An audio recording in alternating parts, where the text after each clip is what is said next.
Alert Pakistan के नाज़रीन को अस्सलाम वालेकुम। तो नाज़रीन, उम्मीद करता हूँ आप सब खैरियत से होंगे। तो नाज़रीन, वीडियो को पूरा देखिए। लामा फ़ारूकुल हसन का बयान आया है जो आपके लिए बहुत इम्पोर्टेंट है और उसमें बहुत अच्छी अच्छी बातें लामा फ़ारूकुल हसन साहब ने बताई हैं। और जैसा कि आप जानते हैं कि हाफ़िज़ साद हुसैन रिज़वी को अभी तक रिहा नहीं किया गया, तो उसके लिए भी हाफ़िज़ साद हुसैन रिज़वी की रिहाई के लिए रोज़ाना मरकज़ में शूरा बैठते हैं और बातचीत भी करते हैं। तो इस हवाले से इंशाअल्लाह लामा फ़ारूकुल हसन आपको बताते हैं।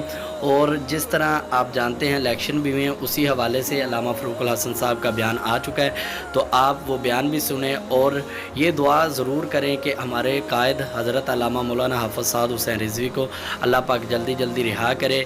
हम सब बेताब हैं उनका दीदार करने के लिए। तो अगर आप चैनल पे नए हैं तो चैनल को सब्सक्राइब कर दें और वीडियो को लाइक ज़रूर करें। या रसूलल्लाह को जितना ज्यादा इन्होंने दबाने की कोशिश की है, अल्लाह ताला ने अपने फजल से जमात को पहले से ज्यादा इज्जत और बरतरी अता फरमाई है। तो हमें अभी ज़राए खबर दे रहे हैं कि तहरीक लब्बैक या रसूलल्लाह की वो फतह जो बिल्कुल दोपहर के चमकते हुए सूरज की तरह रोशन और वाज़ेह है, उसको बदलने के लिए आरोज के ऊपर दबाव दिया जा रहा है, जो कि किसी सूरत कबूल नहीं किया जाएगा। इंशाअल्लाह अज़ीज़ तहरीक लब्बैक या रसूलल्लाह के कारकुनान ने जो नबी अलैहिस्सलाम की इज्जत और नामूस पे पहरा देने के लिए जो हक की राय दिया है, इंशाअल्लाह उस पे पहरा दिया जाएगा। लब्बैक